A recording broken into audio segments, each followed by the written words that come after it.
आपको सबको पता है कि जब केंद्र सरकार या राज्य सरकारें प्रदेश या राज्य में राष्ट्रीय राजमार्ग या राजमार्ग या रेलवे लाइन का विस्तार या मेट्रो ट्रेन का विस्तार या ब्रिजेस का निर्माण या और कोई दूसरे तरह के पब्लिक पर्पस के लिए जो इंफ्रास्ट्रक्चर का डेवलपमेंट करना है, उसके लिए भूमि का अधिग्रहण करती है, लैंड का एक्विजिशन करती है अंडर लैंड एक्विजिशन एक्ट। सो ऐसे समय में कभी कभी जो एग्रीकल्चर लैंड है वो भी उस लैंड एक्विजिशन का जो एरिया है जहां पर गवर्नमेंट अपना इंफ्रास्ट्रक्चर डेवलपमेंट करना चाहती है आ जाती है। उस समय ये क्वेश्चन हमारे दिमाग में स्वाभाविक रूप से आएगा कि क्या हमें हमारी जो एग्रीकल्चर लैंड है जिसपे हम एग्रीकल्चर कर रहे थे उसको कंपल्सरी इक्वेशन में गवर्नमेंट एक्वायर कर लेती है, तो उससे जो कैपिटल गेन हमको होता है, क्योंकि कंपल्सरी इक्वेशन में ट्रांसफर है, सो उससे जो कैपिटल गेन होगा क्या वो इनकम टैक्स के लिए लायबल होगा या उस पे इनकम टैक्स चार्ज होगा। ये क्वेश्चन का जवाब देने के लिए आज मैं आपके सामने हूं कि किन परिस्थितियों में यदि एग्रीकल्चर लैंड है और वो कंपल्सरी एक्वायर की जाती है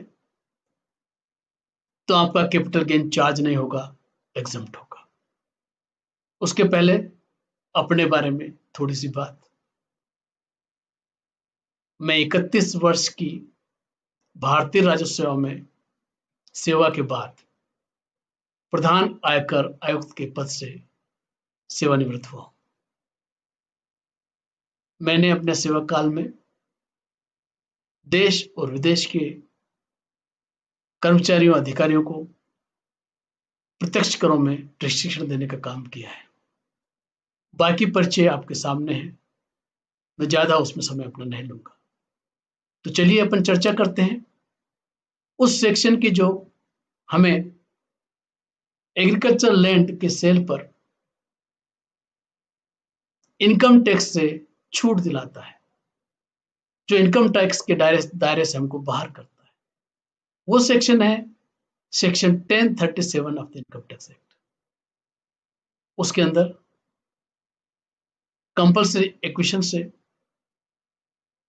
जो कंसिडरेशन या कंपनसेशन हमको मिलता है उस पे जो कैपिटल गेन होता है वो उन कंडीशंस को पूरा करने के बाद ही हम एग्जामिनेशन के पात्र होते हैं। तो चलिए पहले अपन बात करेंगे कि ये एग्जामिनेशन किसको मिलेगा। क्या ये हर कैटेगरी के एसएससी को मिल जाएगा? क्या एग्रीकल्चर लैंड यदि कोई कंपनी के पास है या किसी फर्म के पास है या किसी ट्रस्ट के पास है तो उसको भी इस सेक्शन में एग्जामिनेशन मिलेगा?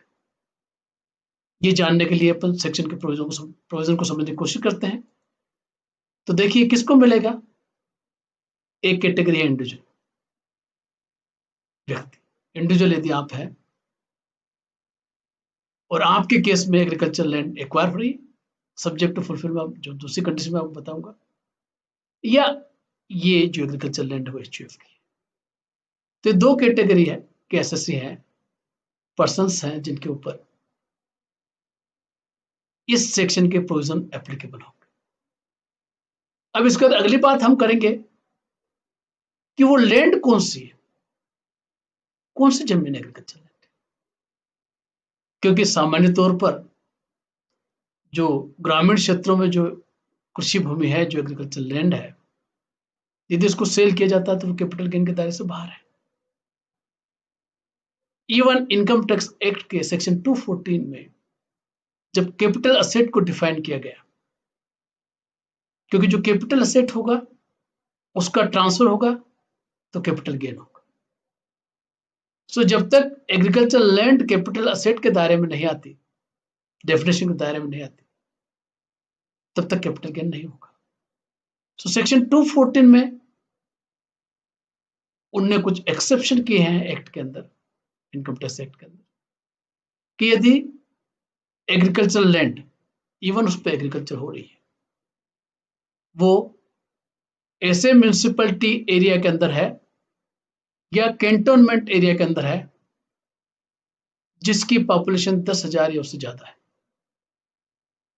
तो उसके अंदर यदि आपकी एग्रीकल्चर लैंड सिचुएटेड है तो कैपिटल स्टेट होगा। इसके बाद उसमें यह भी कहा गया है कि यदि ये एग्रीकल्चर लैंड ऐसे म्यूनिसिपैलिटी या कैंटोनमेंट एरिया के अंदर नहीं है जिसकी पॉपुलेशन 10,000 या उससे ज्यादा है, लेकिन यदि ऐसे म्यूनिसिपैलिटी या कंटोनमेंट एरिया का पॉपुलेशन 10,000 से 1,00,000 के बीच में है, 10,000 से 1,00,000 के बीच में, और ये जो जमीन है एग्रीकल्चर लैंड वो विद इन 2 किलोमीटर सिचुएटेड है उस म्यूनिसिपल या कंटोनमेंट एरिया के विद इन 2 किलोमीटर,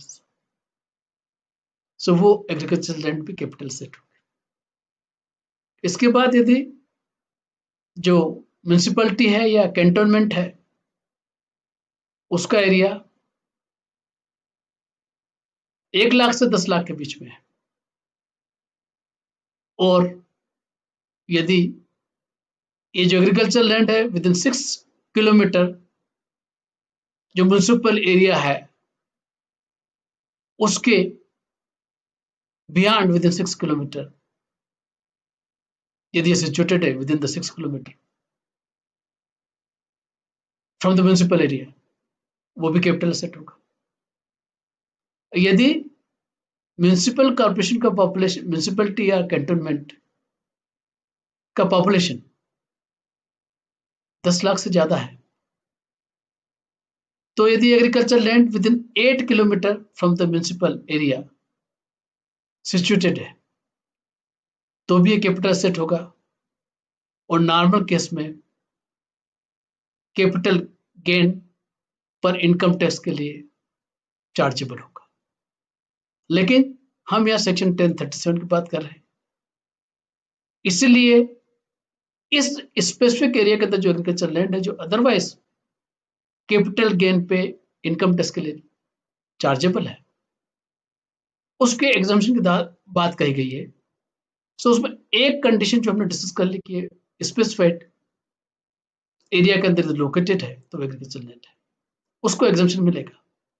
लेकिन कब मिलेगा, उस एग्रीकल्चर लैंड की दूसरी कंडीशन है कि जो एग्रीकल्चर लैंड है ये यूज होना चाहिए एग्रीकल्चर पर्पस के लिए, जिसपे एक्चुअल खेती बाड़ी एग्रीकल्चर ऑपरेशंस किया होना चाहिए। कब? जब कंपल्सरी एक्विजिशन हो रहा है उसके पिछले 2 सालों के अंदर मिनिमम इस पे एग्रीकल्चर होना चाहिए। ये जमीन बेरन लैंड नहीं होना चाहिए, या इसी ने इसको पहले एग्रीकल्चर लैंड थी और कमर्शियल के लिए एक्वायर कर लिया, ऐसे लैंड नहीं होना चाहिए। इसका एक्चुअल यूज फॉर एग्रीकल्चर जिस दिन कंपल्सरी एक्विजिशन आपको हो रहा है उसके with in 2 years agriculture purpose के लिए होना चाहिए। अब वो एग्रीकल्चर भी कौन करेगा? एग्रीकल्चर या तो इंडिविजुअल खुद करता है जिसकी एग्रीकल्चर लैंड है, या उसके पेरेंट करते हैं, या यदि एचयूएफ है तो एचयूएफ के मेंबर्स करेंगे। उसी केस में ये सेक्शन 1037 की प्राइमरी कंडीशन फुलफिल होगी। तो क्या कंडीशन है कि स्पेसिफिक एरिया के अंदर जो एग्रीकल्चर लैंड है वो otherwise chargeable to capital gain पे इनकम टैक्स है। ऐसी एग्रीकल्चर लैंड यदि वास्तव में एग्रीकल्चर के लिए यूज की गई है मिनिमम 2 साल तक जब ट्रांसफर हो उसके पहले, और वो इंडिविजुअल या उसके पेरेंट ने या एचयूएफ ने की है, तभी इस सेक्शन में एग्जम्पशन की पात्रता होगी। अब अपन बात करते हैं कब मिलेगा एग्जम्पशन, किन कंडीशन में मिलेगा। ये तब मिलेगा जबकि कैपिटल गेन कैसा राइज हो रहा है, compulsory equation of land under any law. So land acquisition act या करस्पॉन्डिंग लॉ यदि स्टेट गवर्नमेंट ने कोई दूसरा बनाया हो, तो उसके अंदर यदि आपकी लैंड एक्वायर होती है और उस पर आपको कंपनसेशन मिलता है, तो वो इसके दायरे के अंदर आएगा। इसके बाद ये भी हो सकता है कि जो कैपिटल गेन है वो आपका कंपल्सरी एक्विजिशन नहीं है, लेकिन ट्रांसफर है, जिसका जो रेट है, जिसका कंसिडरेशन है, वो सेंट्रल गवर्नमेंट ने फिक्स किया है या रिजर्व बैंक ऑफ इंडिया ने फिक्स किया है, या उन्होंने फिक्स नहीं किया है तो उनने उसको अप्रूव किया है। तो ये दो कंडीशन में जब आपकी लैंड कंपल्सरी एक्वायर होती है, एग्रीकल्चर लैंड, तब आपको एग्जम्पशन की पात्रता होती है। और यहां पर इन कंडीशन को फुलफिल करने के बाद आपका कोई पार्शियल एग्जम्पशन की बात नहीं। जो भी कैपिटल गेन होगा वो पूरा इनकम टैक्स से मुक्त होगा। ये जो इनकम है वो आपके इनकम, टोटल इनकम में इंक्लूड ही नहीं होगी। मैंने आपको आज सेक्शन 1037 के बारे में जानकारी दी। आपको यदि मेरा वीडियो अच्छा लगा तो अपनी लाइकिंग दीजिए, दूसरों लोगों को शेयर कीजिए, और यदि अभी तक सब्सक्राइब नहीं किया है तो सब्सक्राइब कर दीजिए, जिससे आपको मेरे आने वाले वीडियो की जानकारी बिना किसी एफर्ट्स के मिलते रहे। Thank you. और मैं आपको मेरे साथ